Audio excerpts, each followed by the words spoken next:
On Just a Number today, we are featuring Gampel, diagnosed with ADHD at the age of 47, proving that life's most important discoveries can happen at any age. Her story is one of resilience, it's one of self-discovery, and it's a powerful reminder that it's never too late to understand yourself better. We're going to dive into her journey of living with undiagnosed ADHD, how it changed her life, and the lessons that she learned along the way. If you've ever felt like something just isn't adding up, her experience is sure to keep you inspired, looking for answers, no matter where you are in life. This is a conversation you don't want to miss, so stay tuned. Here's Just a Number. Age?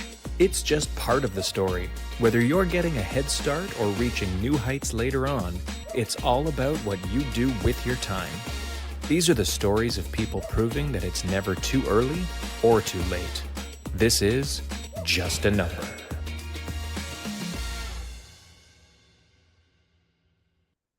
Hello, once again. It's Daniel here. This is Just a Number, and I'm thrilled today to have another special guest. I am joined by Gampel. I've known a very long time, but you know what? I don't think I know nearly enough about her story, and that's what this show is all about today, about what is a very interesting journey that is going to highlight, I think, the learning that we have over the course of our lives that keeps going. And I'm just really happy to learn more about your journey. So welcome to the show. Thanks for having me. I'm excited to be here. Me too. Me too. So why don't you tell everybody a bit just about, who you are, where you're from, and we're going to jump right into where that's led to where we are right now. All right. Okay. Fundamentally, I guess I'm a, middle-aged mom living in the burbs, who looks totally normal, but doesn't feel that way much of the time. And yeah, I don't know what aspects of my story are particularly interesting. So where do we start? Well, so I mean, I know you from, I mean, we've done work together for years and years and years through, you've worked at York University in Toronto, and you've held different roles there where we've been able to cross paths multiple times. And I've really known you, I think, primarily professionally, I think through different interactions we've had, but we've gotten to know each other at a personal level here and there. And um, I'm really curious about, I guess, the then and the now in a lot of senses, because everybody goes through not necessarily a transformation, but I think everybody goes through growth over the course of their careers, over the course of their lives. Um, and when we were initially connecting, you were made a reference even to elementary school, that you wanted to be a lawyer, and your schooling and how good a student you were, and all these things that you went through. And I'm just curious about, maybe we could start there, like where you were at when you were a kid, when you were going through school, and what interested you and what led to, I guess, where you're at right now. I think everything kind of connects and finds its way to where we are, but you're a different person today than you were back then. Sounds good. Okay. So, I grew up in Montreal and was kind of a kid who had it all. Um, you know, the world was my oyster, and a huge amount of of potential. So I think one example is, in grade 6, when I was graduating from elementary school, we all had to write in our yearbooks, what we want to be when we grow up. And so I knew I was supposed to be a doctor or a lawyer. And so I chose lawyer, and I wrote, I'm going to be a lawyer. And my teachers, who thought I was, brilliant and so capable, said, like, no, you're not just going to be a lawyer. Here comes the judge. And looking back, I didn't take that, that felt like pressure as opposed Mm. to something that really felt good. Right. Um, When they thought it was like a motivation, and we're really going to pump her up to reach higher kind of thing. right, right. But school was easy. School, was great. And um, I did very well, right? I, went through high school and was on the student council, was valedictorian, was very involved, and did, quite well academically and extracurricularly. Socially, always some struggles, which I learned about a little bit later. Um, and and then I did 2 degrees in business and, did very well. I graduated from a top 10 US school, with a 4.0 Hmm. in my MBA. A career path has not taken um, the path that many that knew me would have expected. And I'm trying to, at this point in middle age, uncover why, what part of it was my own choice based on my values and my needs, and what part of it was perhaps related to undiagnosed ADHD. So I got diagnosed with ADHD at 47 years old. I'm Mm. now 48, and just coming to terms with what that has meant in terms of the impact on my professional journey, my personal journey, and how can I use that, in the next chapter, Hmm. to do well and, make meaning for myself and for the world. That's really, I mean, we're gonna dive really deep into that because it's so interesting that, you talk about basically you had it all. I mean, and not to put words in your mouth, but things were going great. And on the surface, I think, like you said, people might have had expectations or people might have, kind of charted your path for you in their minds. And maybe throughout that, there was something that felt a bit off or felt a bit missing, and you didn't know until literally a year ago. You're Right. 47 years old. And was that, when you were diagnosed, was that a moment of clarity for you? Or was it more a moment of like, holy crap, like, what is this? And this doesn't happen to somebody when they're 47 years old. Right. It was an aha moment, and it was so reassuring. And I still sometimes don't believe it because, when I tell people, I have ADHD, you get a lot of, well, everyone has ADHD, or, you know, Right.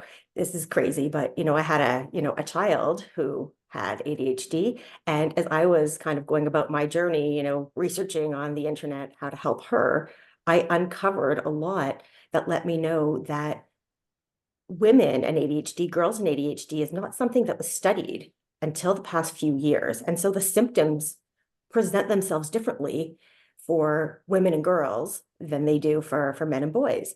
And so we have often flown flown through the crack, been through the cracks, right? In fact, when I look back, it took about 5 years of advocating to get my daughter a diagnosis. So I had no idea that I was doing this investigation for me. And then I found out that the hormonal changes that occur around menopause exacerbate Mhm. ADHD symptoms. And at that point, I started saying, maybe I should go for a diagnosis. I'd actually been I had tried to get diagnosed 20 years ago. Hmm. And, they said you've got some symptoms, but not enough to classify you as ADHD. Right. And I trusted the expert, it was a psychiatrist doing this assessment. And so, they must know better than I do. And so, I know okay, the feeling. we've ruled out I know the ADHD. I'm feeling. like, okay, Yeah. right. Exactly. Yeah. We just talked about that, about, doctors telling you you're okay when you're not. Right. Right. And the pieces of the puzzle aren't fitting in. So when I went to do this assessment, it was funny. They did the same assessment that they did for my daughter when she was in grade 2, except they didn't give me like the little rewards that they gave her. Um, and I sat through the entire experience, and it was like 20 hours feeling like a fraud, right? Hmm. And feeling almost guilty for, my insurance provider, fortunately, covering the cost of this, expensive assessment. Um, and I was really, really nervous when I went to get the report. And when I had the meeting where they gave me the report, they said, we knew within the first 5 minutes that you have Wow. ADHD. Hmm. I was like, oh my gosh, in 47 years, I had no idea. And you knew in 5 minutes of meeting me. And that's, I think, thanks to the fact that we started to look at girls and look at women, and understand that symptoms, and experiences of ADHD present themselves differently. Well, I mean, I think it's pretty clear outside looking in, the world has evolved and come to accept the reality of this more so today than 20 years ago, for sure. I don't know if the psychiatrist that you met with 20 years ago was just living in more of a, blinders on world about this sort of thing, or if it just wasn't really researched enough at that point. But for you, I mean, that must have been a moment of relief in some respect. Despite, whether or not, you felt like a fraud being in there. I think when you know something's wrong and everyone's telling you you're fine, you want someone to tell you something's wrong. Because you're Yes. like, what am I crazy? Like, if it's not that, then what? Then I'm still sort of spending another 20 years wandering and looking for what's wrong. So was there, as much as you don't want to be diagnosed with anything, you want everything to be perfect. Nobody's perfect, right? And really there's, I think, in some ways, and maybe you can speak to this, there's some beauty to what ADHD is in itself anyway, right? It's not like this is a burden you should bear. It's something that you can own and understand more now. So was there some relief when It they was told you? it it was a huge relief. It was a huge relief. And it helped me move from a place of shame that I hadn't reached my potential to um, acceptance. And I think that was really, really key. So every time I struggled with something, every time I looked at my, messy house or all of the projects I'd left unfinished, or, all of those things, I was like, oh, my brain is partially to blame for this. And I cut myself all kinds of slack. I was like, Hmm. I don't have to clean my car. I don't have to clean my house. I don't need to finish my projects because I have ADHD, right? That was the first stage and it lasted for about a year, Hmm. right? And it was problematic. Yeah. It led to very messy circumstances, You're like, everything's fine now. That's great. personally and professionally, right? Hmm.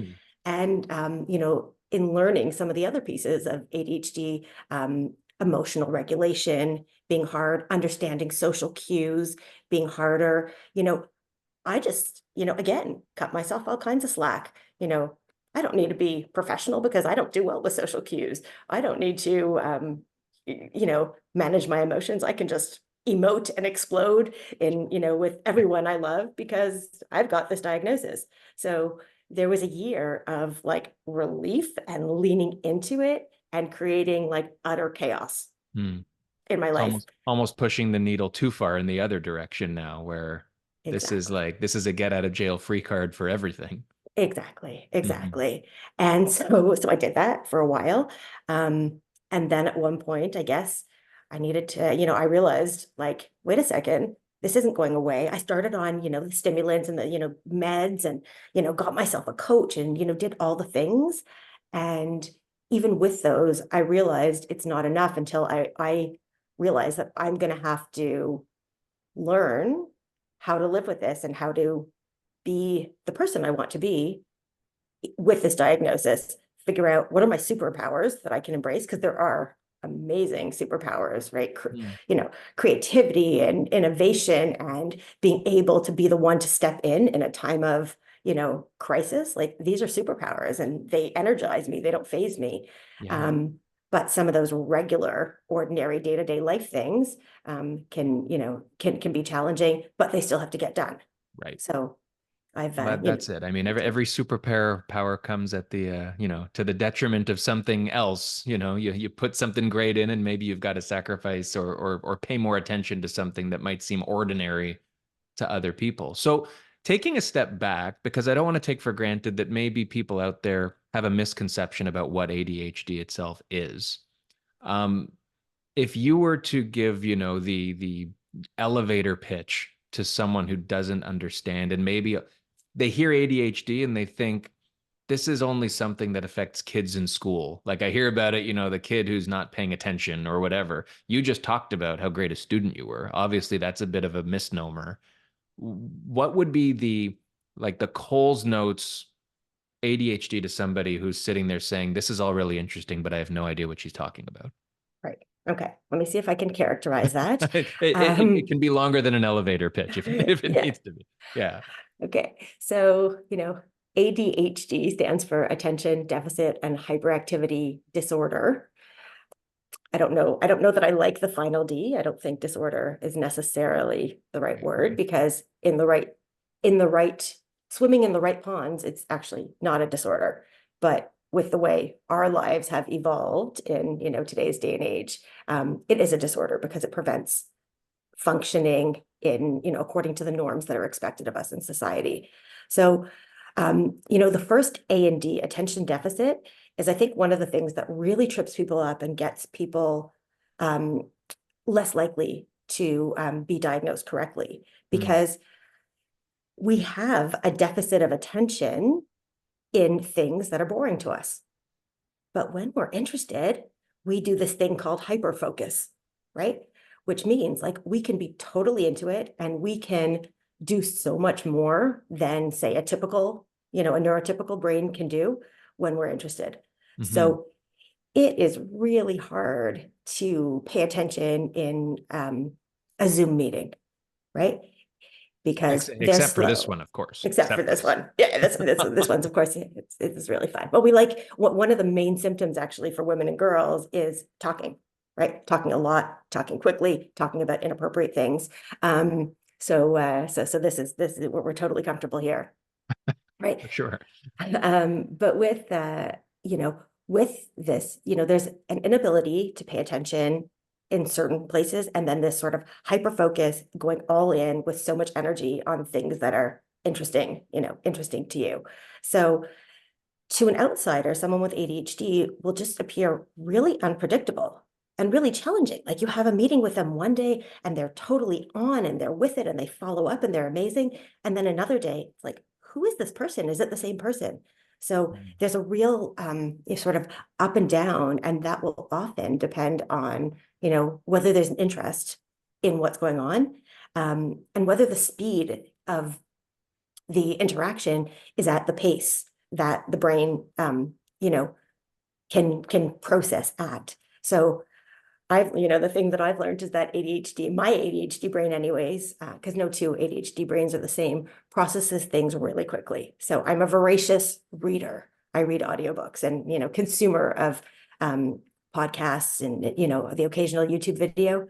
I listen to them on double time, Hmm. right? I don't know if you listen to them on My double. wife does the same.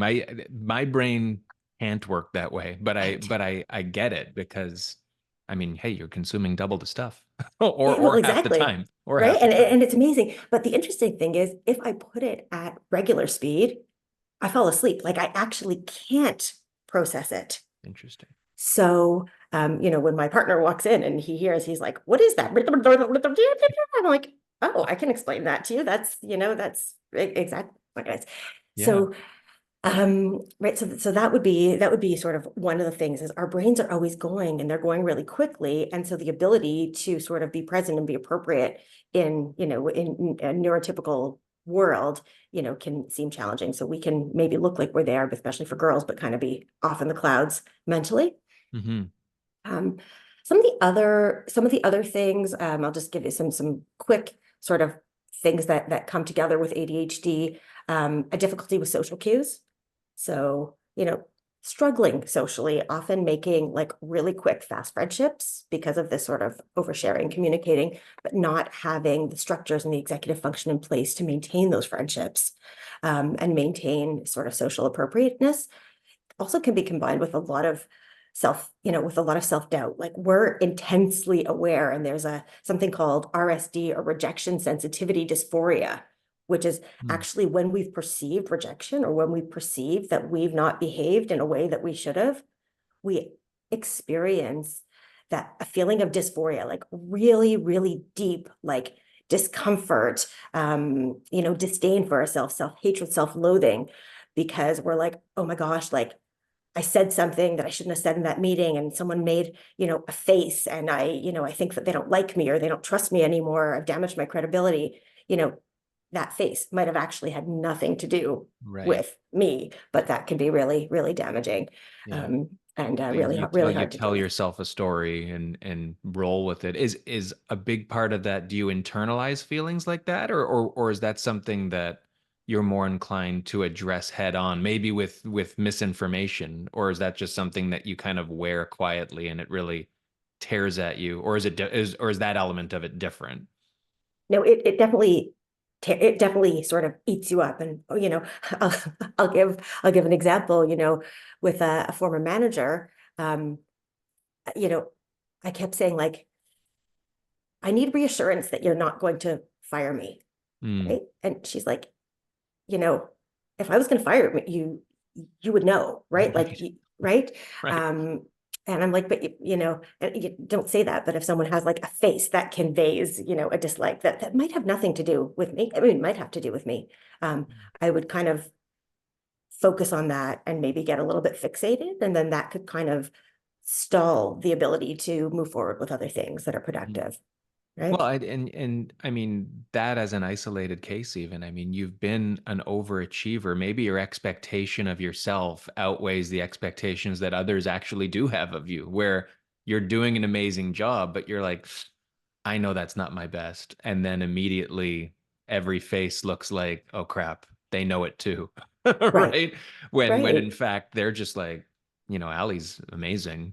Why does she look so uncomfortable right now? Right, right. And when uncomfortable, we turn to talking. So blah, blah, blah, blah, blah, right. Mhm. And then, oh my gosh, did I talk too much? So there's a lot of, there's a lot of self-doubt. There's a lot of, questioning. So, rejection sensitivity, some sensory issues, like being very, very conscious of discomfort in my body, right? Mhm. So if it's too hot, like that feels more oppressive than it might for someone else, or too cold or uncomfortable, um, things like that.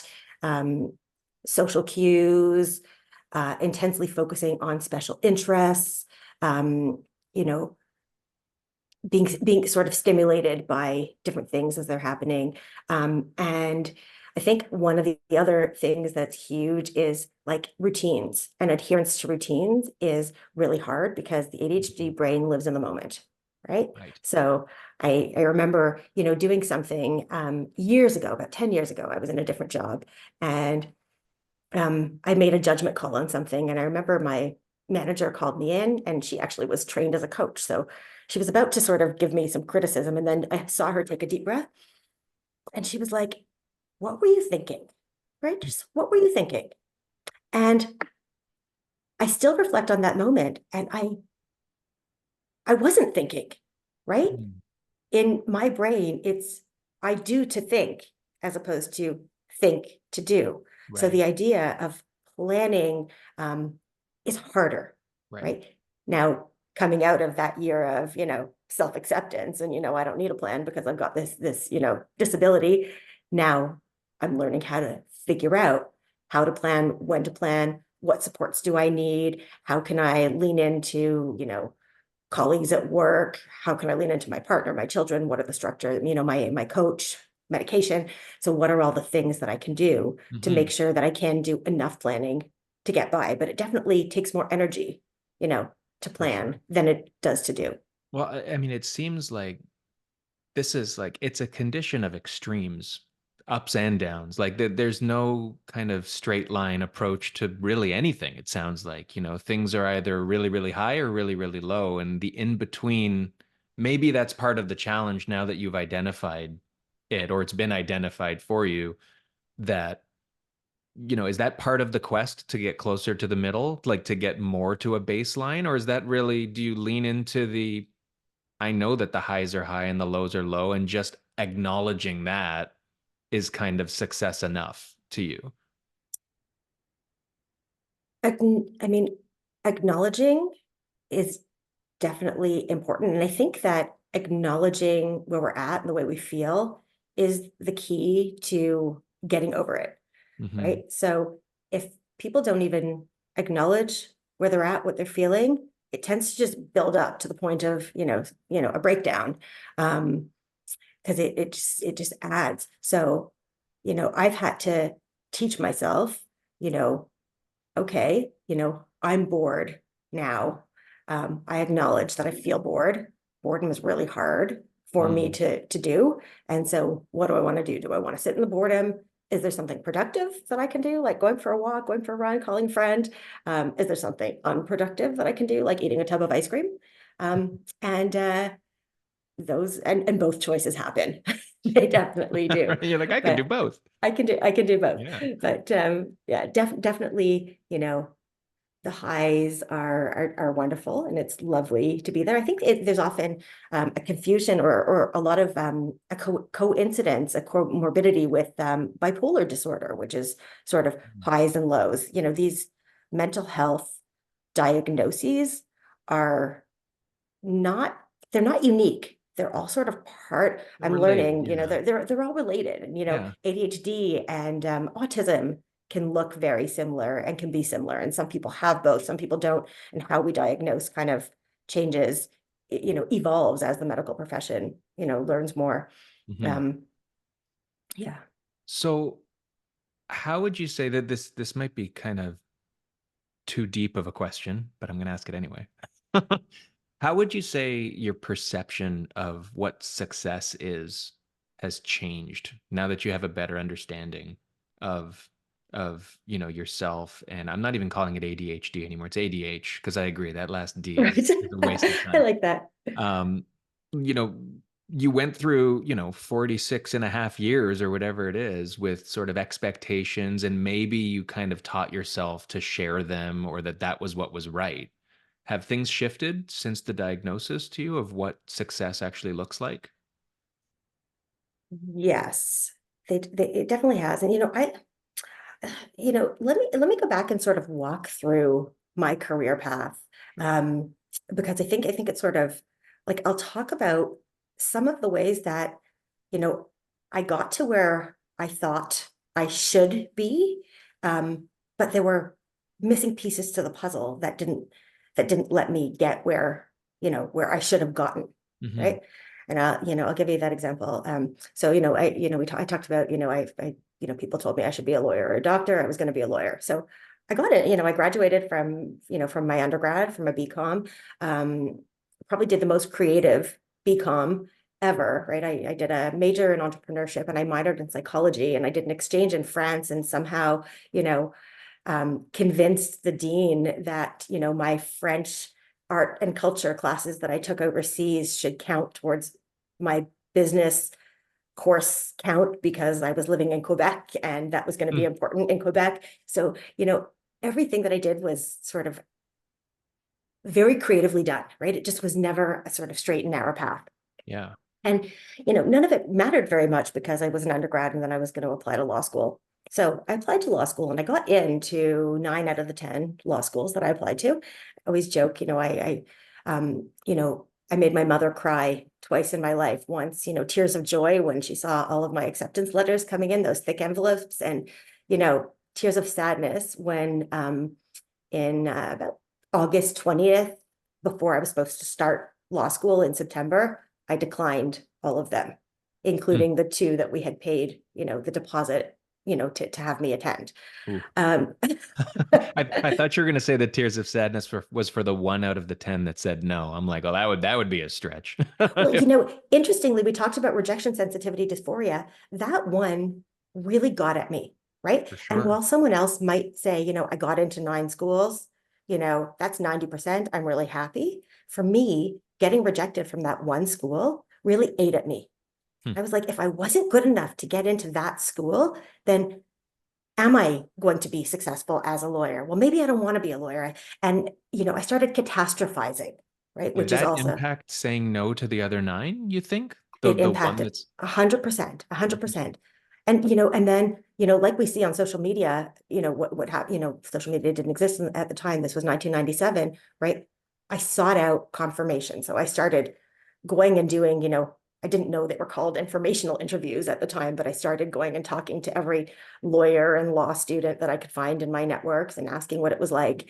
And, through that process said like, no, law isn't for me, right? Mm. It's actually a choice that I regret because, I was 20, I could have done it. And I think I didn't do it out of fear that, I wouldn't be good at it. I also didn't do as well as I wanted to on, the LSAT, which was the standardized test. So, Yep. um, I'd been, a top student, and I scored in the 76th percentile in the LSAT. Most people would be really pleased with that, and it was For enough to sure. get me into nine law schools. But it made me question, will I be able to hack it? Will I be able to, do a good job? And am I suited for it? Like, it's supposed to be an aptitude test. So maybe my aptitude is, not right for law school. So, um, I was always a little bit afraid of technology, I've had to embrace it. But in 97, there was the last opportunity to write the GMAT for business school on paper and pencil. And then it was going to be converting to computerized. Hmm. So I said to myself, let me just write it for fun. So I wrote it for fun, and I scored in the 98th percentile. Right. So Wow. there's my aptitude, right? There's aptitude. Okay, 76th percentile. I'm not a 76% student. And 98th percentile, like, that's kind of more me. I must be meant for business. So it's like, okay, great, amazing. I've got this BCom, very creative BCom degree, and now I'll go and do an MBA. And when I do an MBA, it will tell me what I want to, what I'm going to be when I grow up. Hmm. But the problem with MBAs is you need work experience first. So graduated from university. Well, so I started researching what would be the best work experience to obtain in order to get into an MBA program. And the answer was consulting, Hmm. right? So I found my way into a management consulting and started my career there.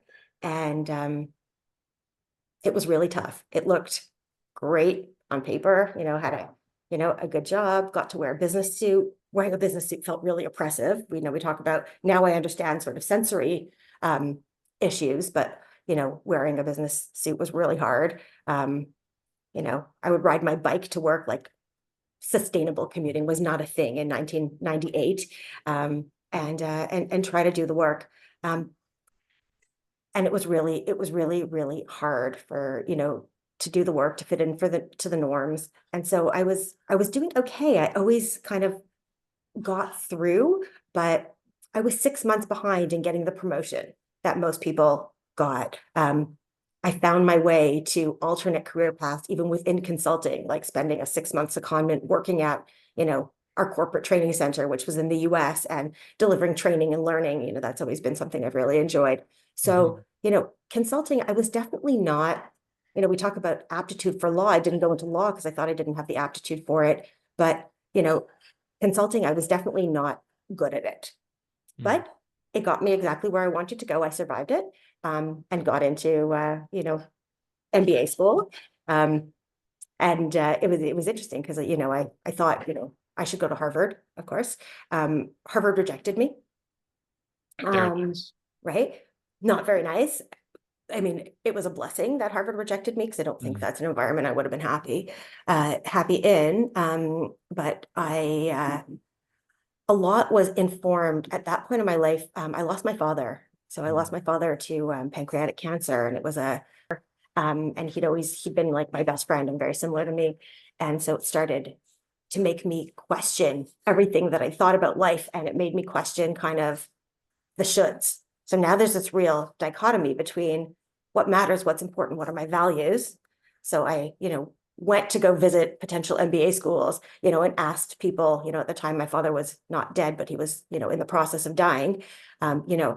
How do you do business school when, you have a dying parent? Like, that was my main concern. Yeah. So I ended up deferring business school for a year. My dad passed, and kind of got myself together, and then went into business school, and and went through that, and again found creative ways to navigate business school, and do that, and graduated with a 4.0 in business school, and again came to this same state of, so what's next? Like, what do I do? I didn't want to go back into consulting, but, I knew that I didn't like, finance was not my thing, right? And after you graduate from a top school, you're supposed to be, an investment banker or a consultant.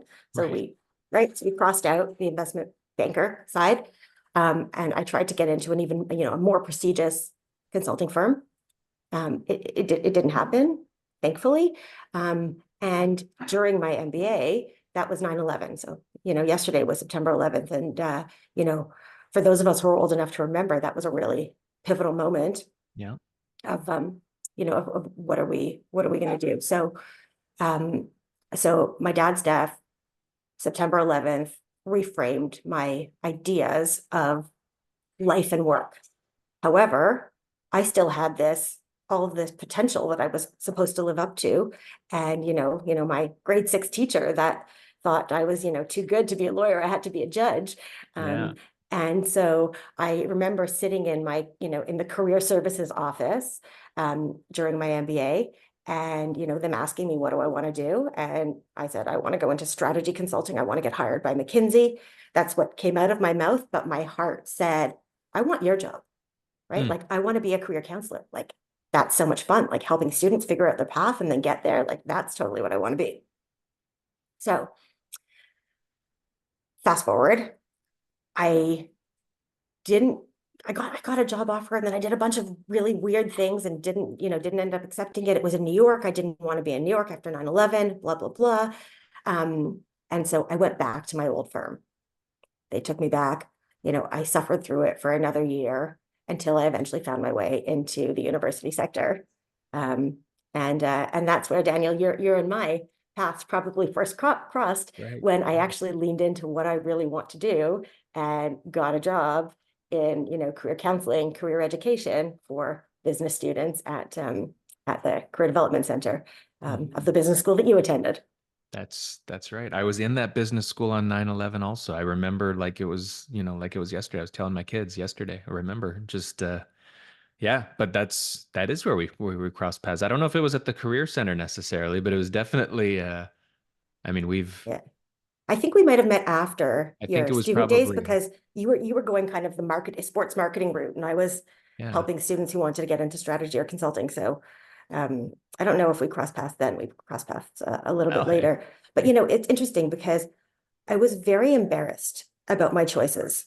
Hmm. And I wanted to leverage my own sense of embarrassment to help others like me, in business schools who might have been like me, to be okay doing what their heart wants them to do rather than what society or their parents tell them to do. 100%. And so, I always talked about, like, when I would have the opportunity to speak to classes, I always talked about like the fallacy of the shoulds, right? This idea of we should go into consulting or investment banking because we are, smart enough and have the ability to get there, doesn't mean we should. I used to say, you know, you don't have to go for your roommate's dream job, right? And I Right. think I was telling this to students more to convince myself that it was okay, that I was, making those choices because they were better for me. And also because I wasn't able to be successful, in that sort of high-paced, cutthroat business suit consulting world.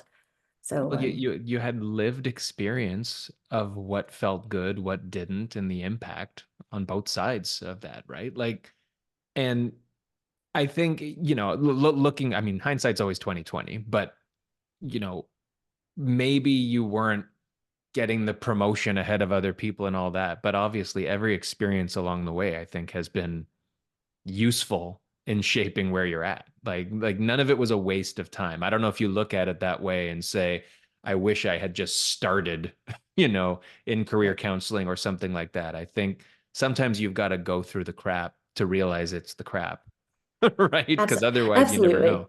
Yeah, absolutely. Yeah, that's really true. And I've been told by my former students that, you know, the the lens that I brought was helpful, and Mhm. um yeah. Well, But I do want to share one thing that I've actually sort of never shared publicly. So I am going to be really um uh what's it called? vulnerable. Um Or Yeah, this I'm is going to be is really I don't know if it's vulnerable. a vulnerable Yeah, moment. yeah, I don't want to put it's words in your mouth. it's a vulnerable moment. And so I was in my dream job, running MBA and BBA career programming, and just, it was such a great balance of one-on-one counseling and workshops integrating in the curriculum. I loved it. I was doing well, and I was in that role for over a decade. I had my two kids. It was fantastic. You know, I managed, I think, what I now know to be my ADHD need for fitness by bicycling to work. People, would see me bicycling even when I was like 7 months pregnant. So a little bit out of the box there. But after over 10 years, there was a change in leadership, Mm. and a number of people from within our group got let go, got terminated. And I was one of those. And it was a really unpleasant, horrible experience to have your job closed, especially when you're in your dream job and you think you're doing really well. Sure. So that was 10 years ago. And it really threw me through, for a loop, because I've been, doing well, doing what I loved. And I think that's one of the things that a lot of people don't talk about, is the fact that, these things happen. Like, people get terminated from jobs. It doesn't mean that they're bad. It doesn't mean that they're, not performing, or not making an impact. It's just things change, the culture Hmm. changes, but the impact personally is something that I think we don't talk about enough. So my journey sort of to recovering from that, right? And imagine that coupled with, you know, that rejection sensitivity dysphoria, right? Now I've been rejected from my dream job, right? I didn't even play we had an office lottery pool, and I didn't play in it because I felt that if I won the lottery, I would still go to work. I loved my job so much. I loved my students. I loved my colleagues. So, that's one thing that and that's interesting to say, and to share, especially because I returned to the same Yeah. employer, right? So many people don't know about this part of my journey. And I feel proud when I say, I returned to the same employer, not the business school, but another part of the university, Definitely. at, several levels higher and making a lot more money. And that's not my current job. That's the job before my current job.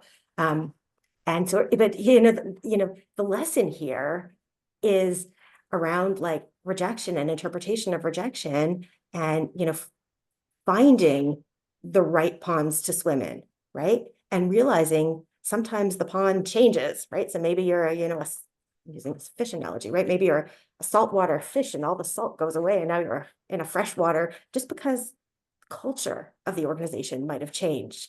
And so suddenly, you can't breathe anymore, right? Or, they don't want, the way your skills or talents.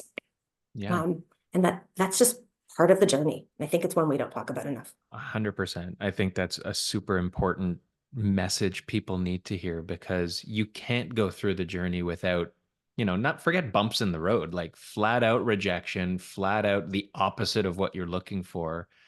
And in the moment, it's impossible to realistically look in the mirror and say, this is good for me. I get that. Right. And I've been through it, and it sucks. And all you can do is say, what did I do wrong? And oh my God, everything's over now because I was where I wanted to be, nowhere to go but down. Right. But Right. you've now, I mean, being on the other side of it, maybe it's an exaggeration to say it's not the best thing that ever happened to you that you got let go, but it was a useful and important moment that, like you said, it's brought you back to the same environment in arguably a much better spot, definitely a better headspace, more understanding of, what's important to you, and everything that goes with that. So, it's kind of the hyper version of learning from your mistakes, because it's not a Absolutely. mistake. It's just learning from the bad stuff. Everything has value that we go through, one Yeah. life, and Yeah. it's not all going to be rainbows and Yeah. butterflies for I you. like the saying failing forward, Yeah. right? And as a parent, I try to celebrate failures, in my kids, and I actually get concerned when they don't have enough. I think, us helicopter parents spend a lot of time, bubbling our kids and protecting them from both physical and emotional discomfort. And I think Hmm. it's a really, really important part of the journey, even though it sucks, right? Um, so, how do we fail forward? At the point that my job was terminated, it was also the point that my marriage, was I was going through a divorce, Mm, right? And, I was 40 years old, right? So it's always these decades that kind of trip you up, right? yeah. Um, but it is an opportunity to really feel the emotions, throw yourself the depression party. A good friend of mine who's a psychologist said, sometimes you just have to throw yourself a depression party and take a day or two and make yourself the big chocolate cake and, eat it all up and put on your dark colored glasses and just be with your feelings that like this sucks. No Yeah. one wants to be terminated. No one wants their marriage to fall apart, but life has these elements and we can we can survive our emotions, right? Emotions come and they go, right? Yeah. Unless we try to pretend they don't exist. But if we let ourselves feel them, then they can go. So, that period of life, and it's it's nice when you get terminated without cause and you get a nice severance. I had a, Yeah. There you there was go. Reason to there was celebrate. exactly there, I was, paid for many months of without needing to work. So that was really, really nice. But it gave me the chance to actually do the hard work of introspection and ask myself, like, what do I want? Right. And it gave me again that sense of, you know, I like this environment, right? And I don't need to have, I don't need to live into this potential that doesn't work for my life, and understand my, values, aptitudes, and figure that out. So my, the next chapter has been, you know, really positive until this, ADHD diagnosis and menopause and, now what moment. And now I'm kind of on the other side. I feel like this happens sort of every decade. Yeah. Um, Well, that's it. I, Every chapter's got its every chapter. super highs and super what the hell Yeah, just happened? Like what's exactly. next? What's next? I mean, now I think, we're old enough, dare I say, that it almost comes to be expected that, what are the 50s going to bring us? Right? Right. Like that's going to be, I mean, who knows what the next thing is, but again, that's learning and growing from the not perfect stuff. And I think it's really important. And I know you built on it, but I want to revisit what you said about taking the time to accept and acknowledge the bad stuff and not always needing to feel like we've got to look at the bright side of everything, right? There might be a bright side, but I mean, I go through this. I mean, my wife and I talk about things. Sometimes we just say, like, just let me feel shitty for a day, like it's our nature to try to cheer people up and to just, see where things are good and bad, but sometimes bad just sucks. And right? And it's important to be able to wear that for however long you need to feel comfortable. It's like whether it's grieving, whether it's loss of a job, whether it's whatever, major or minor, right? No one gets to dictate what's important to you because people don't understand how stuff makes you feel. Um, so, I mean, that was, I mean, I know that wasn't necessarily an answer to a question, but that was a really good way to address. I think, a little while ago I said, like, what does success look like to you now? I think you kind of got there and really walked us through how it's led from what it was told to you that it looks like, and maybe you kind of forced yourself to accept, to now, like, I get it now. We never get it 100%, but I think, you've got a realization, and the diagnosis has helped. Um, what would you say to, I mean, there's going to be a lot of people, I think, listening to this who might be, you know, in and around our age, maybe asking themselves questions or feeling things, and, whether or not they need a diagnosis or not, who knows? But, what do you say to them about what they should do if they've just been kind of living confused and things don't feel right? And maybe a lot of the stuff you're saying is resonating with them right now. Should they just go out and start asking more of the tough questions of the medical community first, or not necessarily? Question. I mean, I think that there's, um, I mean, with the internet and everything you can find online, I think that's probably a great first step. Um, you know, if you have this feeling kind of that like I've just never quite fit into the norms, which is, sort of what the ADHD experience is, then, there's some like quick online quizzes that you can do. Like, do I have ADHD? And it'll kind of give you a Mm, sense of whether you might want to invest in a diagnosis. Because, I mean, truth be told, like getting a diagnosis is expensive. mm, And we're not at a place, in our, publicly funded healthcare system that I think it's available publicly. So, I am not going to mince words. Like, my diagnosis cost me $3,000, and I'm very lucky to have, um, a benefits plan that covered 100% of that. So get a job in the university sector. Yeah.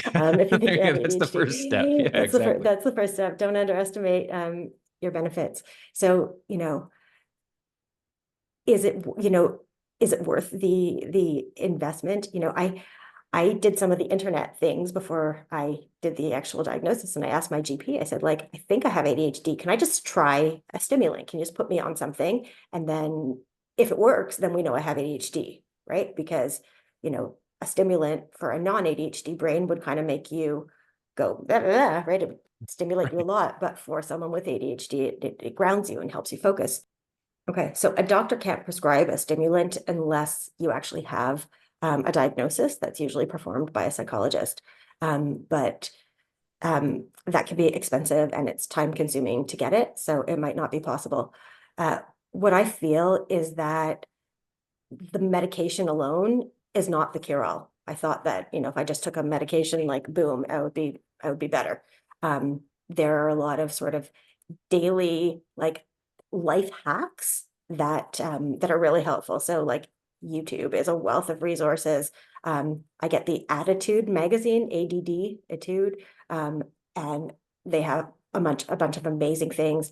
There's a group called Flow that people come on and together work on their own tasks, but staying on Zoom to sort of provide a little bit more accountability. Hmm. So there's all kinds of, like, hacks that you can do that don't involve getting a diagnosis, and those would be a really good step if you are looking to find ways to live your life, with better executive function or make up for a lack of executive function. Uh, without being able to get a diagnosis.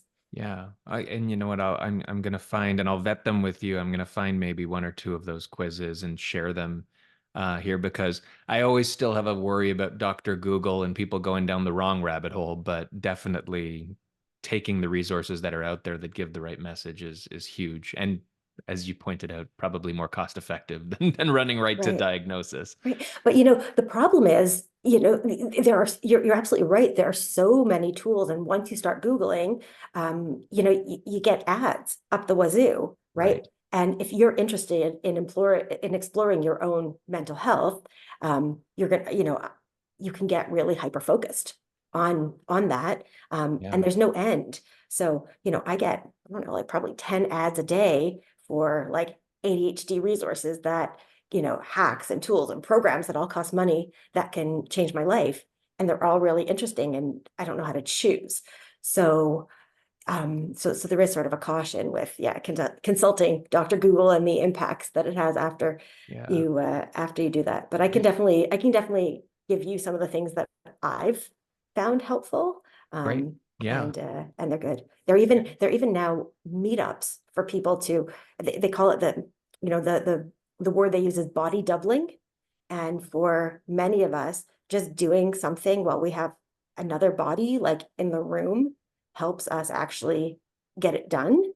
Hmm. So the meetup groups where people, go on, like, at 9 a.m., everyone shares what their goals are. And it could be anything from, like, doing the laundry and, cleaning, grooming the dog, or something, more substantial.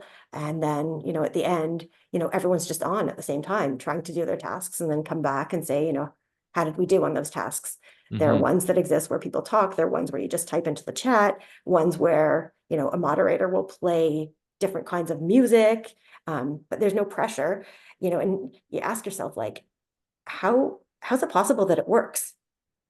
But it does, Yeah. right? And, I think of, we talked about my high GPAs and how I did well in school. There were all of these things that are now called hacks or tools, or, that I just somehow knew to do, right? Like, in university, when I had to study for an exam, I went to the library and I sat with others, and that was body doubling, right? There was a physical person near me that Hmm. was doing the same thing, studying, even if it wasn't the same material, right? Yeah, that's school. it's a big thing. I mean, we try versions of that here too. I mean, we've done, accountability partners is something we've got here where people state their goals to another colleague of theirs here just so almost so that they put it out into the universe where someone else knows about it, right? That person's not going to pressure them to get it done necessarily, but they will ask the question a week later and say, "How'd that go?" Right? And to your point, it's not always just about the work they need to do. It could be about just a small personal thing. And yeah, you've got my wheels are turning now too. I spoke to my oldest daughter yesterday, and she was talking about how she needs to have AirPods in class and soft music playing while the teacher is speaking, which to me, for someone who doesn't get it, right? I'm sitting here going, well, how could you focus more on a sound that's in front of you by adding sound, to your ears? Right, But right, it very much could be a version of what you're saying, where it's, these are hacks that people need to center their attention or whatever it is. And it works for her. So I'm not saying right. don't do it. Yeah, I'm questioning how a teacher is okay with someone seemingly listening to music while they're talking, but they're okay with it. So it's great. Um, but this is also a really important, I think, progress that's miles from where it needs to be, but in the understanding of society of things like this, right? You talked about 20 years ago, it wasn't diagnosed, arguably because people weren't looking at all the same questions or all the same factors and all that. But yeah, it's it's yeah, it's just a really cool story, and yeah. I'm really happy that you were able to come to the diagnosis and that it's got you in a self-aware space you weren't in before that. Right. Well, and I when we first spoke, I'm actually just coming back. It's my first week back after a 3 month health leave that, was probably related to burnout. And I think I actually, from my diagnosis to the self-acceptance, throw it up all in the air, I don't have to do anything. Yeah. Um, that led to um, pretty crappy performance review that Mm, really triggered my, the rejection sensitivity, um, and was strongly advised to take some time, and I did. And getting that reset moment, I'm really lucky that I could and that my employer supported that, but getting those months of reset to actually, stop, think, learn, move my body, has brought me into September with a very different attitude, just feeling so much more grounded and capable, you know, and with tools. I had the opportunity to try things out. And, had I just continued in the rat race, I don't think that I would have been able to do that.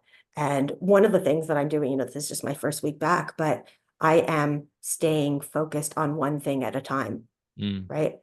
And I can't believe how many things I was trying to do at the same time, before I started this leave.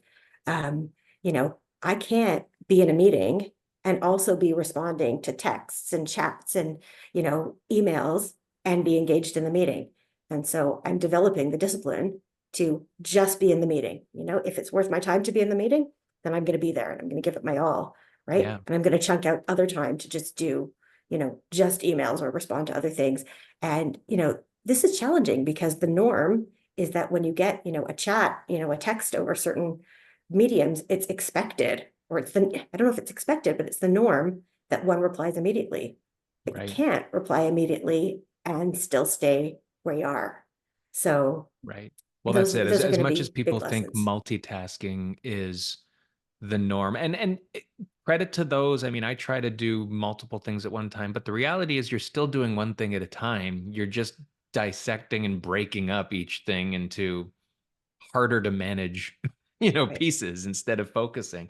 That's why when we do a call like this, the phone might be next to me, but it's upside down and it's on silent because even if I saw the light right, flashing or heard the dings or those things, we're right, wired and we get triggered, like you said, to say, oh man, I wonder what that is, or do I need, or is it urgent, or do I need to respond? right. The world will wait The for world us. away. The I world want to will say wait. one more thing about the world and the work world. I just saw, like, I think came up on one of my social feeds that I try to limit. It said, sitting is going to be the new cigarettes of our generation. So I could see that. I'm deeply concerned for all the people that I see sitting. I don't know if you know that my side hustle is I'm a fitness instructor. Mm. So right now, I'm at a standing desk. I can move around. I'm engaged. I'm not sure if you are too, standing. This is a standing desk, but I'm sitting right now, But so you're now I sitting feel at it, guilty. But right? I promise I'll raise it when we're done. Okay, raise it at some point. But I'm very, very concerned about the amount of sitting that people are doing and the impact on our brains and our bodies of, not moving around. I have a prediction, especially with smartphones, that, how humans evolved from being on all fours to being, Homo erectus and being able to stand up. But with the way we're now sort of crunching over our devices, I'm scared that we're going to be evolving as a species to something that might, look more like our ancestral beginnings and being back on all fours, because our spines are going to lose the abilities to be able to be straight. So, It's not impossible to see. yeah, It's more common than not out there that everybody's crouched and hunched and right. sitting. And so everyone has back pain. So there's, Yeah. so investing in one of these sit stand desks, or putting your computer up on a, on a, like your kitchen countertop, these things are all really healthy. You know, I've wanted to do standing meetings in my office. I have right now a sitting table in my office, but I think I might bring in one, a coffee table, and, force people to stand and see how they do. But they already say I'm too energetic for them. I maybe can do that in the afternoon. Ah, So it's that they're being resistant. Keep at I'll it. They'll try come it. around when they start saying their backs hurt when they come to work every day. Well, Exactly. that's like a little bonus tip there for everybody. A bonus tip. If you're What, what, listening or what, watching this and you're sitting, just stand up now. Stretch just it out. stand up, stretch, move around, move around. I want to say one more thing about career, because this was a big realization after, so many years in the career world. I've realized that, your day job can't be all of what you do for many people, right? Like, there's realities, and, life today with inflation, especially if you're in Toronto, like, it is expensive. And so our jobs, are a piece of our whole sense of sort of fulfillment in the world, but they can't be everything. And so I think that, having some side hustles, having some volunteer work that feels meaningful, looking at our career and our vocation more holistically than just Mhm. being our day job is also, a nice thing to do. So, for me, I've got, a side hustle as a fitness trainer. I, teach like a group class once or twice a week, and then a little side hustle as a career coach. If, my former students come back to me and they're like, you help me, I want to help you, I'll help them again. And then volunteering and having something meaningful that, that you can do. So all of those pieces, at almost 50, I've learned that one job can't be your whole career, much like, one spouse can't be your whole social world. We need our friends, we need our community, we need our connections.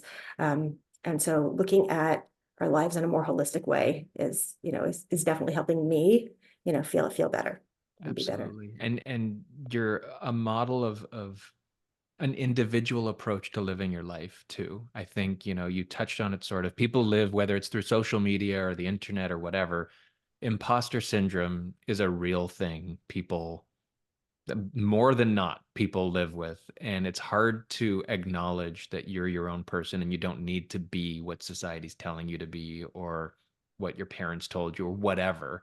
And we get that. Not everybody gets there at all. I was going to say we all get there and figure it out. Sometimes some people live their whole life doing what's expected of them and looking at posts and saying, how come I'm not that good? And how come I'm there? And why am I? So I think the advice that you give about, doing what feels good, diversifying your life a little Right. bit Right. is so important that, it's not even worth me saying if you take one message from this podcast, because there's too many that you've shared. If people do want, I mean, you mentioned, you do a lot of things. If people want to find you, is there, let's say somebody's out there saying, I could really use her for some career counseling right now. Is that only limited to students who went through the program? No, I'm happy to help. I guess the best way is, find me on LinkedIn. I don't have a website. It's just sort of something that I Yeah, do when no people problem. are approach me. But on LinkedIn, Alyson Gampel, with a Y, I can be found. Right on. Well, there and call her Allie when you reach out to her.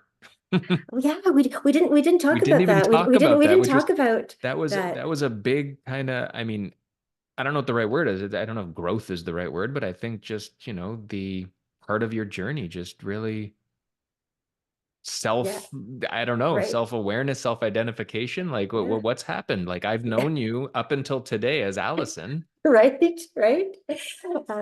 Yeah, so I think, 20-year-old me, when I enter, I would my friends, everyone that, in my life always called me Allie, and I liked it. And Allison was that thing that someone called me when they were mad, right? Allison, Lori Gampel, when, you were in trouble for something. And so I always preferred Allie, but it, felt so juvenile. So when I entered the workforce feeling like a total imposter, at 20 in management consulting, I figured I would sound more professional if I went with, the full name Alyson. It sounded just so much more mature.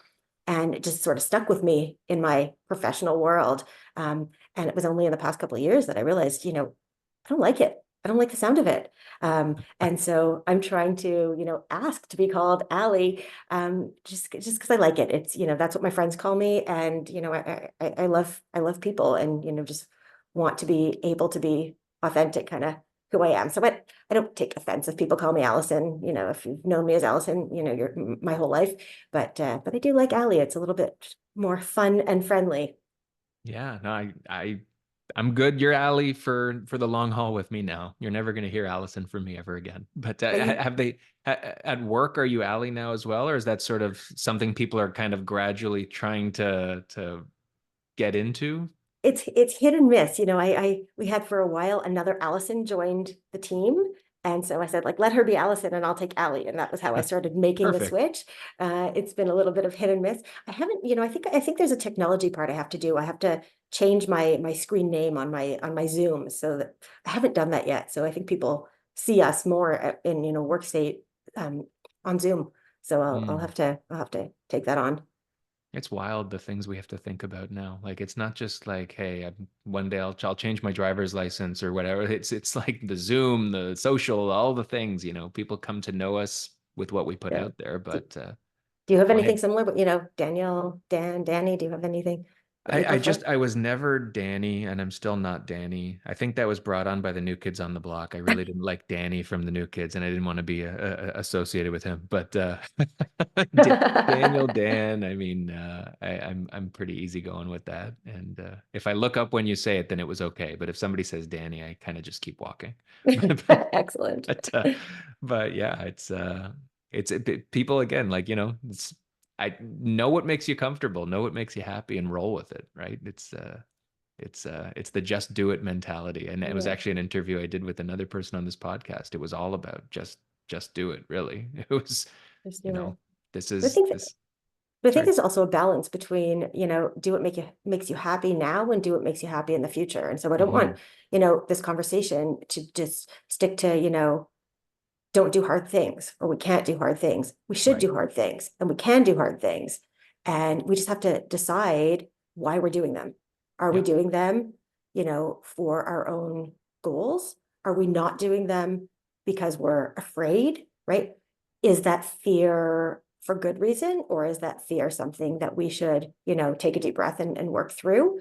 And so I don't want to, so we can do hard things. We should do hard things. I should have gone to law school, right? I Well, didn't go maybe, out of fear. maybe, I mean, maybe. I probably would have ended up kind of doing the same thing in my life. I don't think I would have been a Bay Street lawyer. I would have been, miserable there. But, um, you know, because I didn't do it, just because I was afraid that I wasn't good enough, that wasn't the right reason. Hmm. So if I could give advice to my 20-year-old self, I would have done it, right? Yep. And, I would have then been a lawyer doing whatever I chose to do with that down the road. Yeah. Well, Yeah, that's it. I mean, we know, or we don't. We maybe we don't know. We sometimes we need to take a step back and really understand the why to what we're doing, instead of just doing all the time. So when I say just do it, it doesn't mean, hey, because it's there or because it seems like what you need to do right now. Like, right. you mentioned that the nature of the way you are has been living in the moment, and maybe not being as analytic in those things, but you do need a certain element of understanding what's the reason I'm doing this and where am I headed. for sure. Because goals don't live in a vacuum today only. Your goals are a year out, 10 years out. You don't need to know what they all are. I like the fact that the world comes at us 10 million miles at a time. Like that's exciting to me, but it's nice to have a path Yeah. also.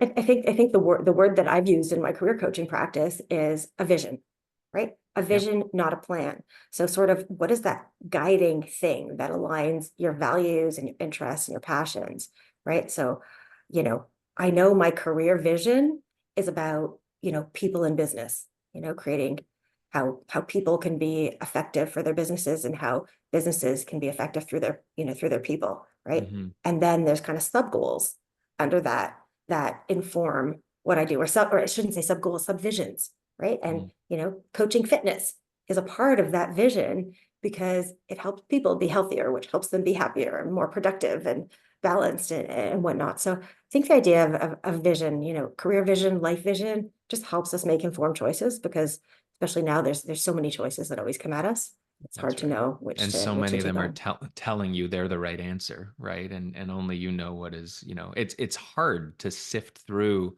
what you're being told and identify what's actually important and exciting to you versus, what you're being told to think is important and exciting to you because it's a fine Right? line and not everybody can see the difference. So, take time to reflect. I mean, it's great you were able to take some time to just kind of center and experiment with how you want to, live life. It's really, hey, this has been a really cool talk.